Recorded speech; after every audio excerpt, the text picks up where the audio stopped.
another episode of my stream. Now, this is gonna be the first episode of my new series called Tier 2 Armchairism, and it's just mostly gonna be concerning about Tier 2 Contenders level Overwatch. It's still gonna be the same in-depth analysis you all know from me, but it's just gonna be focused on lower tier Overwatch per se. Now I want to take a look at this particular map, the Hanamura map between Energy Esport and Envision. This was a particularly interesting map, considering that because in the context of this particular match, Energy Esport is going to lose this this whole match if they fail to defend Envision, and Envision only need to cap this point in order to secure a win. And if people who have been around to watch this match, they pretty sure they will know that Energy Esport actually complete their reverse sweep. So I want to take a look at this whole round and talk about like positioning, team and such. Sorry about that.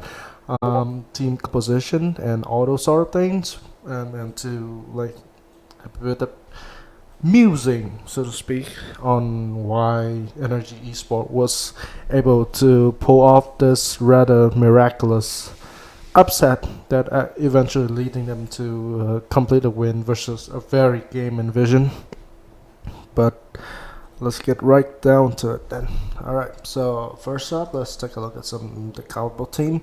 Now we have Envision, kind of play kind of a Sombra Tracer kind of dive. Obviously, with the Sombra at the moment being a wee bit OP, I'm not quite sure if the Sombra they are playing right now is the same Sombra that they are playing on live. But assuming that the tournament realm is still on the previous patch, then the Sombra is quite a good pick here, considering that the hack is very easy to get off onto. It is almost a complete death sentence if you can get it hacked off into any particular important character in a team. For example, the Diva or Tracer. Obviously, there's also the Tracer, Diva, and Winston, which is very much your normal dive pick in this meta. And obviously there's also Zen and Lucio. Meanwhile, at the same time, there's Energy Esport, kind of a very cookie cutters. Tracer, Genji, Diva, and Winston. One particular interesting point is that they elected to run Anna instead of a Lucio on defense, which I think is a completely okay pick. Usually with Lucio, it's that like you get speed boost and you get sound barrier and everything, that sort of thing. But considering like the state of defending Hanamura right now and how the meta have been shaped, playing Anna in here isn't very bad pick at all, because you obviously still have the Nay, which is arguably one of the more OP ability in the game, as long as you can actually hit that shit. And also the Slip Dart, which is also another very good CC ability, and also her raw healing ability will help be able to keep the tank lines up, and also for the fact that they Anna and Zen as a pair together, I think it's a bit underrated as the support pair, because historically back in like all the way back to like APAC 2016, like the tournament where Ro won versus Lotekai in the final. One of the statistics that kind of jump out is that the team that usually and there is better rate of defense in different maps whenever a team decided to run Anna's and instead of the usual Lucio and Anna back then, at least. So it's so I think it's cool that because of the mercy meta that we have, that people are actually kind of more open to having different support mix rather than just Lucio Zen or maybe Lucio Anna if you are in the mood for throwing. And and also obviously one important query here is that Rob Dap or Rob 420 as he used to know is also a very good Anna. So it helps like significant. So it helped quite a bit in here in this particular situation as well. But let's get right down to it then. Alright, so this is Hanamura. Alright, so I just want to briefly go over on how attacking team tend to be attacking this one, how defensive team usually tend to play around this one. Obviously, with Hanamura, you have this small window over here, you have this big chokes over here. That's gonna be the two key entry point, and usually there's a few route where the attacker can go. You can just go straight under here. You can just flank on the side and then rotate around all the way to the point, or you can go up here and then bombard it like this way, just going straight here. Now with the defense, what they usually do or they can do is that they kind of be able to like, put the main thing around here or maybe around in front of here, and most of the backline is going to be playing around here where they're going to have good line of sight over all the area, and in case of anybody that reaching like either here or either here, they can just simply rotate around the point rather easily. And obviously with the way the DPS goes, controlling these areas is going to be a bit of a key here, so that it will help scouting as well as getting the players to know where the enemy seems coming from. Feeding information is pretty much a key in defense in here, and obviously good positioning too. So let's continue. And so here you always have Jeru. Oh, and the whole match is playing in 0.80 speed, so pardon me if it feels a little bit slower than usual. So first you have Jeru here, you have Jeru hacking Butcher, and he's gonna jumping back after eating some poke. Stratus is also eating some massive poke here as well. If you notice in this particular frame right here, he was kind of playing around with the main tank, and the problem was that when Butcher jumped back, Mr. Stratus actually didn't have any cooldown to actually escape, and also for the fact that pre-team fight during the poking phase, his health got dropped down like to half his health bar, so that didn't particularly help at all. So now he's gonna die first. There we go. And now this is where ideally Envision's gonna try to make the entrances. Now you notice here, now the positioning, obviously you have Phasix and Rob that kind of play around this side. You have the main thing kind of play around this way. What I think they're gonna do is that they're gonna pull back a little bit, just so that they can give Envision some space that they can regroup right there. Obviously, there's also their Smix and Damien kind of just playing around the side waiting. So right now, Envision, even though they can just like completely barge in, it would probably be on their favor to take a more calculated approach, I would say, because they are still, even though it's a 5v6 and they can still barely win, the positioning of Energy Esport is still pretty good for counter dive, and Crimzo and Fire can certainly get dove on by Smack, Butchers, and Damien from the back. Even though like the trade is obviously good for the offensive team right now, they are playing it carefully, and I don't blame them for that. So they kind of play Peel a little bit. Now you have Envision kind of take this space a little here. Now you have Bud kind of flanking around the side. Kind of around here. You see, and if you not notice here, like obviously at this point, Crim, you have the rest of the team kind of play around this area here by Envision, and you have Blood kind of flying by the side here. Um, yeah, I did just say that, and it would be best for Envision to play this calculately, but this seems to be a little bit of a mistake because obviously, because now in a 5 or 6 situation here, like I know Damien is on the back, like trying to take some poke, whatever. It would be very easy for Envision to just really just go straight in to this point and then just try to camp this particular job right here, where they can just fire and put pressure into the energy defense where they are still lacking a person. So I'm not quite sure why they decided to just have their team just kind of like taking the high ground here and move it very gradually into this point, and then you have Bud kind of flying around here.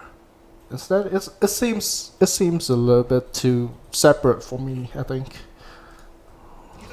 Uh, yeah, very good counter dive from Smack over here. This is one of the common theme that I think you should take note here, because every time iShiny's jumping in, I'm not quite sure where McRave is, but Smakes, whenever like he see iShiny jumping in, he is always the one that taking the brunt of the damage first, as well as preventing iShiny from landing that very important cleave damage. So now you have Bud kind of play around here.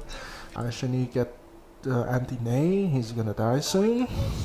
And now suddenly the team fight is back into 5 or 6, and Stratus is back. So now, so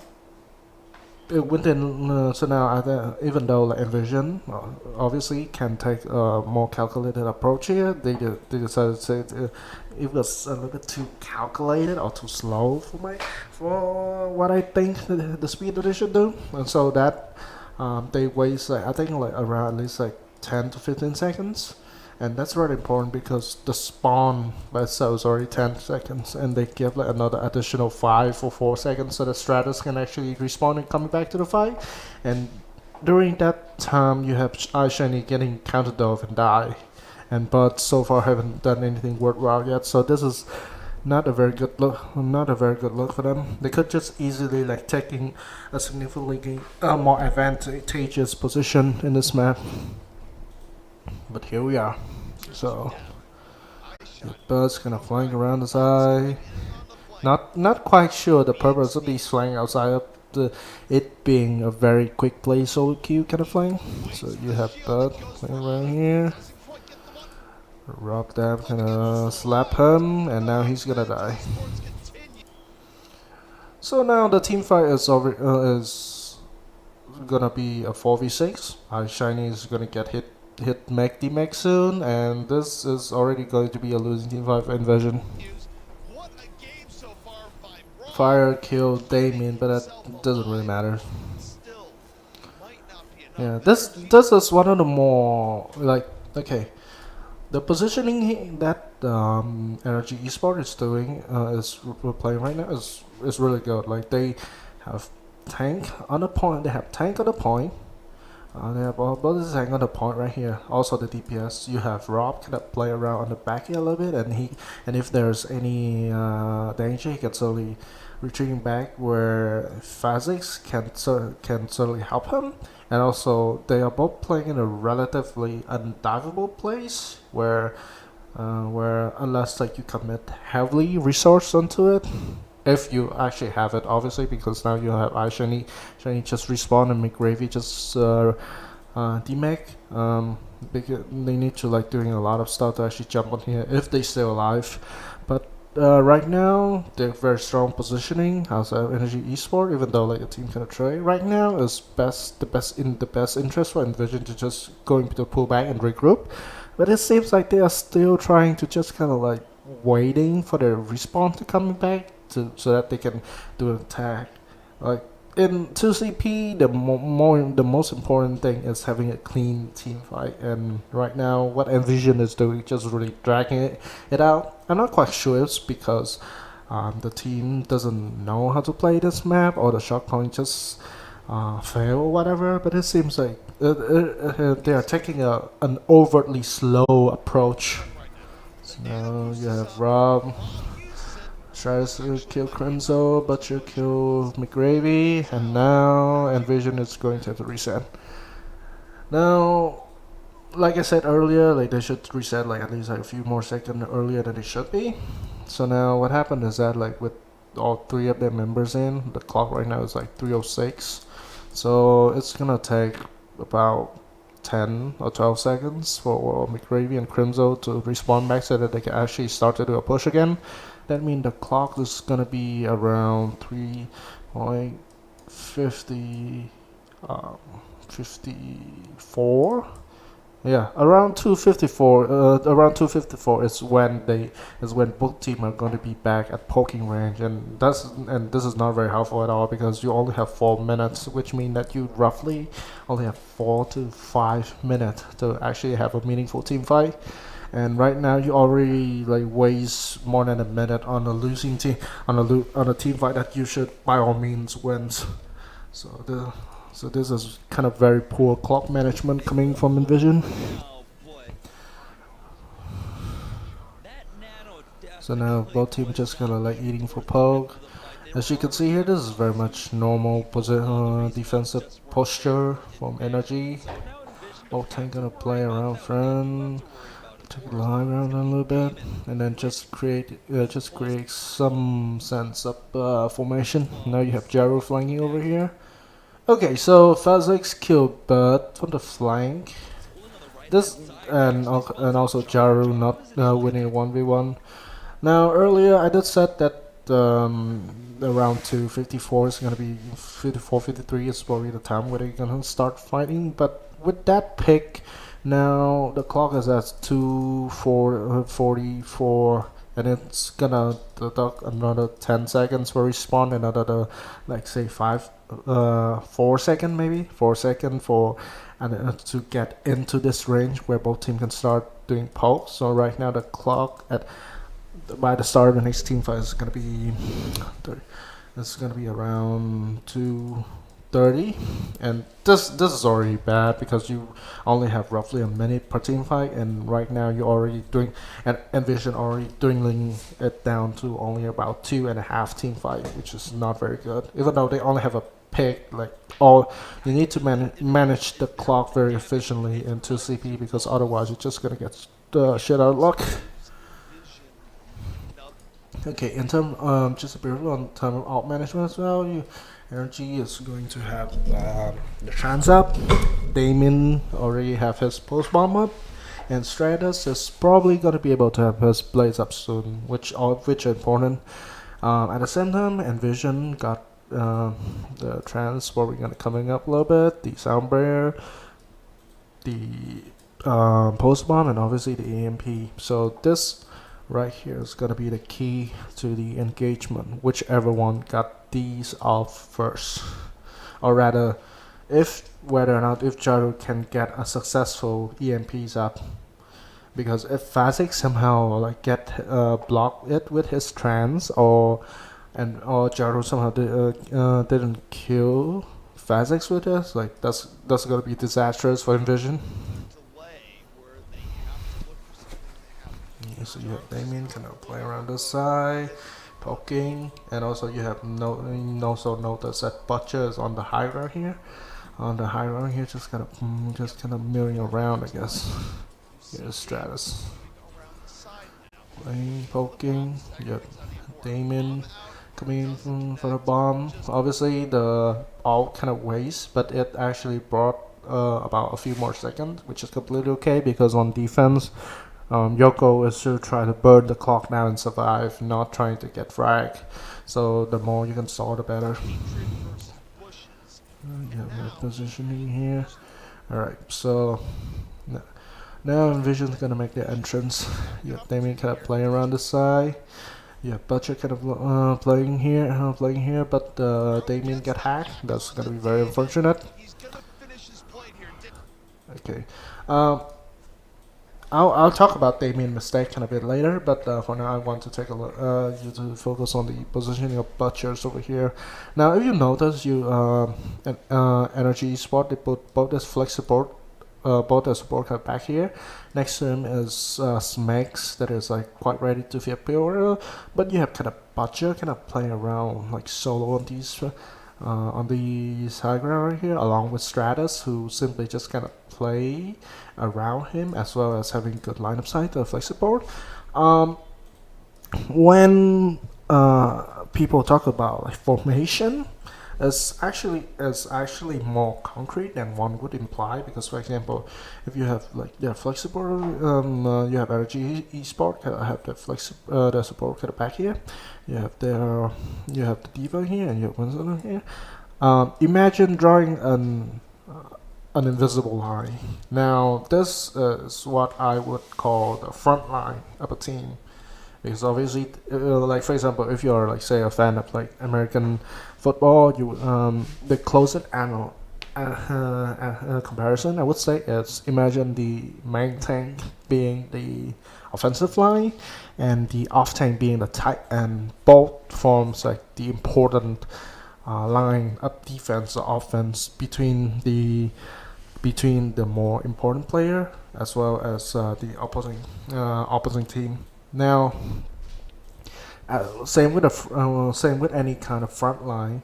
If the front line kind of stretches a little bit too thin, then you would have case where the enemy would be able to penetrate that easily. As you can see with Eye Shiny here, just kind of break that very important invisible line. But that's kind of okay, because Butcher right here, like even though his position is far, he can still get healed up by Rob Dab and Phasix, and also for that, because of the high ground right here, when he dropped down and we can start contesting Eye Shiny, he still can have a jump back to his team in case that he needed to heal. But right now he doesn't. Right now what he's doing is creating aggro, where you have McGravy and you have Crimzo that is firing upon him. Being the tank in Overwatch, like you also have to soak up damage and also make people kind of look at you, because if people are look at the main tank and firing upon the main tank, they're not shooting the DPS, and that's what really creating space in Overwatch mean. You draw attention toward you, just so that the DPS and the DPS can have space, can have space to actually creating frag, and as well as output damage, as well as keeping both the flex support both the support alive. And sorry, I keep going on flex support because both these guys actually play flex support once in their career. So now let's continue. Obviously you have Damien kind of playing over here, and he's gonna lose a 1v1 because he got hacked. Unfortunate. So this is the second time that Energy Esports are gonna start a team fight 5v6. Okay. As you can see here now with their positioning, you have Button, you have Crimzo decided to start engage with the trans, but flanking from behind, trying to get a post bomb. Okay, here is a mistake that I think is a very rookie mistake. If you look at here, you have Bud kind of playing around. He kind of poke a little bit, and look at this. 1, 2, pose. This is a very kind of rookie Tracer mistake, I would say, because when a Tracer is coming in for pose, what happened is that like a lot of Tracer, what they would do is that they take a flanking position, they would dash in, and then they pose, and then they recall out. If you notice, a lot of low-level Tracer kind of do this. What happened is that like with like better Tracer, what they would actually want to do is that they would flank, they would actually continue to output damage into both the backline here as they're trying to get the pulse, and when they know that is a good pulse, they will come in and then they will pulse when they are outputting damage. Or if you look at some of the more even higher level, or like Tracer player, like say Yobi or Effect, they make pulse a part of their damage output. They don't take. They would form out from like say the tanks or whatever, and then when they know the idea, they will continue to output damage, and they apply the post bomb as a very high burst damage every like say 30 or 45 seconds or so. It keep the damage outputs up, and also it prevent the post bomb from being telegraphed. What Bud's doing here is really just telegraphing the shit out of his post bomb. See, dash in, didn't shoot, didn't do anything. He get post bomb kind of fell, and now there's a. Alright, so that post bomb did make something happen, which is Fasic blowing up the trans. And if you noticed earlier, I did said that whoever's gonna use this also is gonna be one of the biggest difference makers. So now Jaru still have EMP. Fazix already uses trans, so all Jaru need right now is just to land an EMP right in here, where all Energy Esport team is in here, and Vision would probably be able to secure the team fight, and obviously the point. Okay, so let's.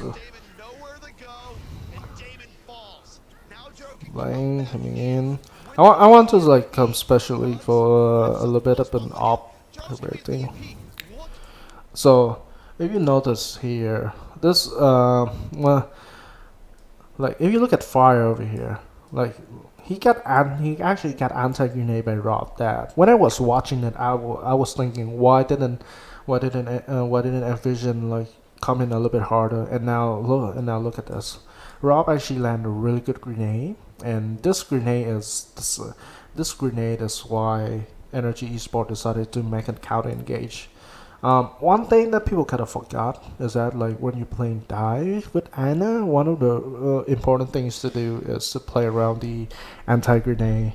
And the moment it's kind of like mini hack in other stuff in practice, really. Like if you're running Sombra, if you hack someone, you tell the team to dive with, and they would die. And same thing with grenade, really. So now you force a grenade here, but suddenly in both McGravy and Shiny have to protect fire, because fire is getting really low, which is why like they are not coming harder into the engage, and also for the fact that they also want to wait it out until the Fazix trans actually done. So right now they kind of pinch it situation where they just have to kind of like retreat, playing around back here. But if you notice one of the more idiot thing about forcing fire though is that you have Crimzo here by himself.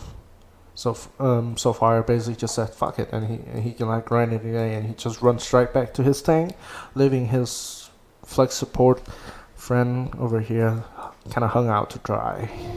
Wow, Bud and Jaru kind of just doing their own shit at the back line that didn't really matter much. So now they're coming here. Jaru got obvious. So Fire decided to use Sounds Barrier, which saved himself obviously, but that sound barrier failed to to keep Crimson alive. And then Stratus, sensing the mispositioning, decided to spoil the play and then just kill Crimson first. Now the team fight is going to be a 5v5, and Damien is going to come back soon in about 2 or 3 seconds. So the timing window for Envision is closing very hard. And Jaru with the fucking EMP, because if you notice right here, even though like he got the EMPs on, Fazix still have his health up, and he's already retreating back into here. Obviously, you have Ashini kind of just like going straight in front of him, and Fazix probably gonna die, but it doesn't matter. Like there isn't any ult. The value of the EMP basically just like gone to absolutely shit. And Stratus still has blade ups, makes it his DM up, so essentially Jaru tried to solo EMP Fazix and didn't kill him. A chick EMP, if you will. Right. So right now Obviously, Phasix died, but that doesn't matter. Stratos already killed Bud, killed Crimzo. He's gonna kill Fire soon. Butcher jump on McGravy. So now at this point, both these two are just like, yeah, they're gonna have to jump down, die. And now it's gonna be 148, 47. I think maybe just 148, but obviously if I just apply the same rule as that, minus 10 for respond and minus 5 to actually walk up to here. So right now the next team fight is gonna be around 135 or 130. So at that point, the amount of team fight that Envision can really do is one or maybe a desperate second. But this is not a very good positioning for Envision to tank at all. Like, we only see them like really have two team fights so far in this whole match, and they have 4 minutes. And so far they only have two, which means that, and from the way I think that they're executing the team fight, I think it's really much a problem of them not having a good plan playing on this particular map at all, or having a good good shot calling, because obviously you see Crimzo kind of in places where he shouldn't be. Fire just kind of completely abandoned. And then Shiny, you have Bud kind of doing his own shit on the back line, and Jaru also kind of ineffective with his EMP. So it's just very weird. It doesn't seem like Envision know what to do cohesively in this particular map. And also, I think they kind of like too dependent on Jaru's hack or EMP, because they throughout the whole match, I don't think Jaru get any good hack throughout the whole match up until this point. Jaru didn't get any good hack at all, and his sole EMP so far is kind of a waste.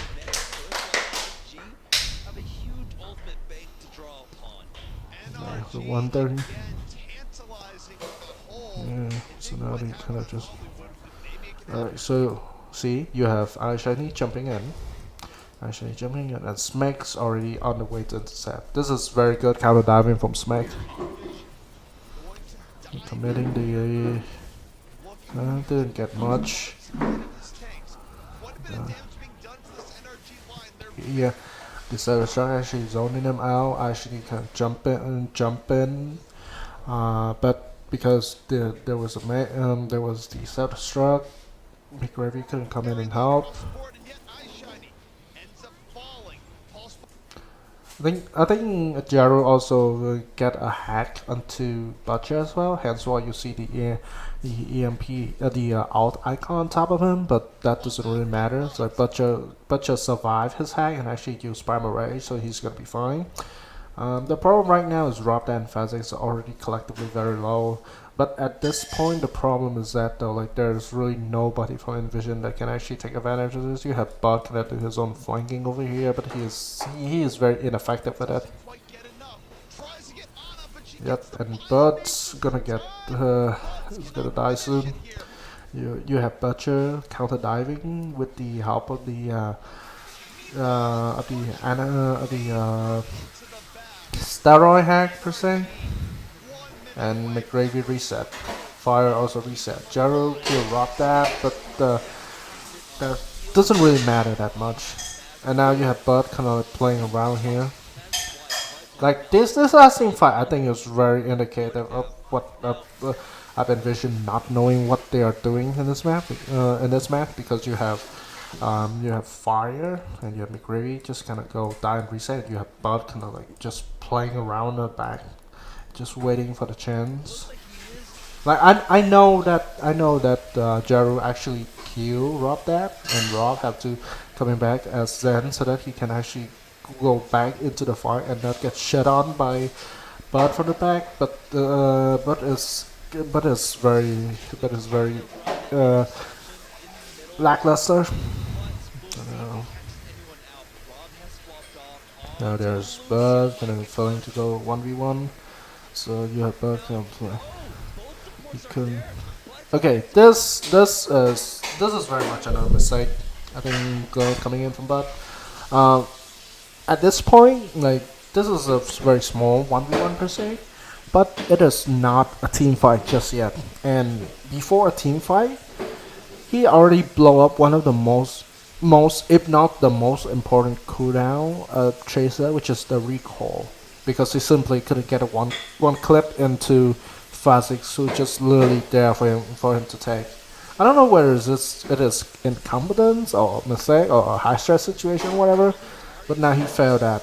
So, and then you have Envision just going in for the engage right when Bud is already backing out due to this, and now Bud having to actually go and grab help, and he had to rotate around back or even rotate in front here to actually join in the team fight.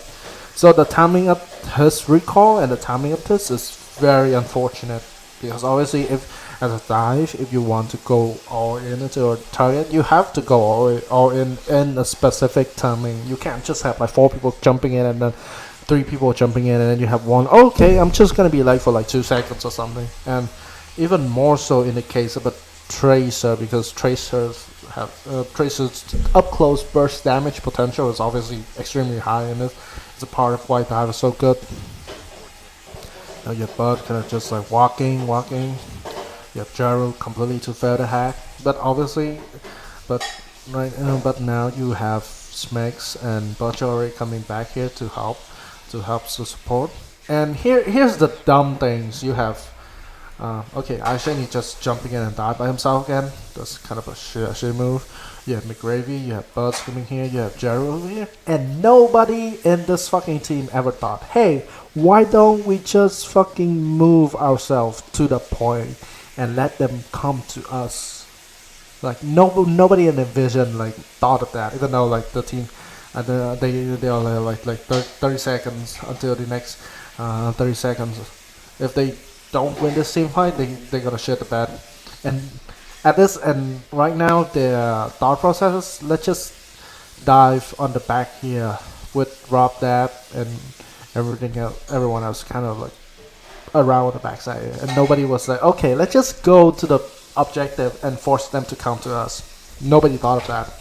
And also there's Jaru that failed to have any impact so far in this map. Like he got a kill onto Damon, but that's it with his hack. And so far all of his hack is very lackluster. Like he even bungled an EMP versus a very killable Phasix, which I thought was hilarious. And now Phasix is gonna have his EMPs up, his trans up. They're gonna go back, try to reestablish the position. You have Damien kill McGravy, who decided to self-destruct in there for some reason. Probably he wants to go for D-Mac, but couldn't get a D-Mac, couldn't get anyone. Or rather, he go for a remake, but then he died in the process of it. And now you have Jaru without his translocation up. And now at this point, with 30 seconds, with Damien and Stratus basically just like, you know what, fuck it, we're just gonna go out right here with Butcher. This is completely okay. They only have 10 seconds. Like any frag right now is it's gonna be absolutely fatal for Envision anyway. They're okay. Just push it up like this. Stratus still have a blaze up.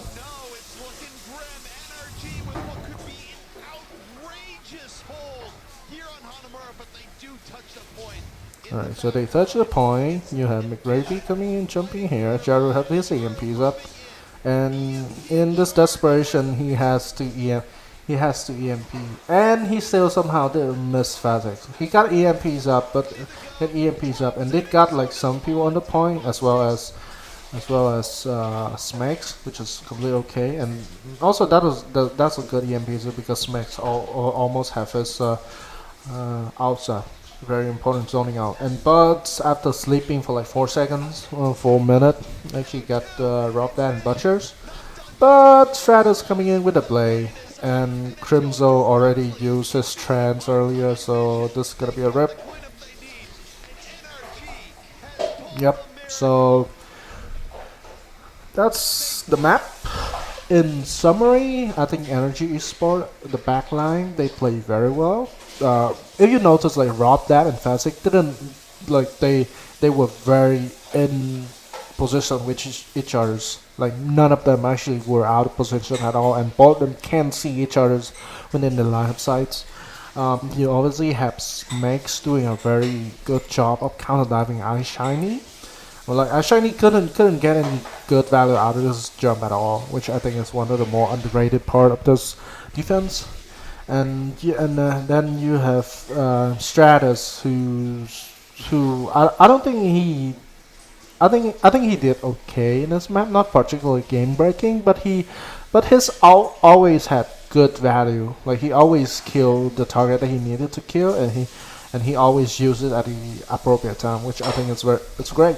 Like I scrimmed against him before, and he's a very good player. And he can only go far from here.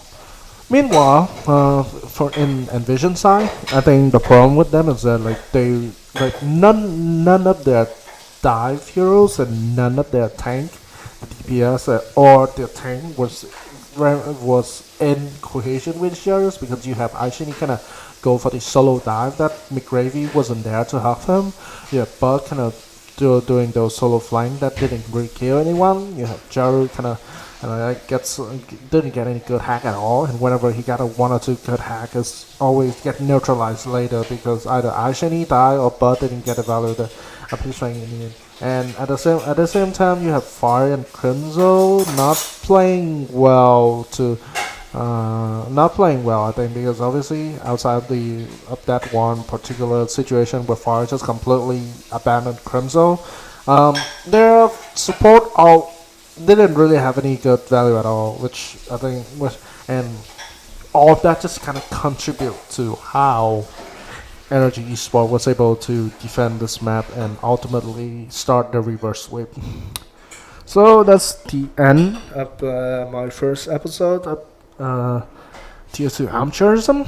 My name is Wolf. Thank you very much for watching, listening to this, whatever, whether you are on live or on dot. And I will see you guys soon for another episode of in-depth analysis.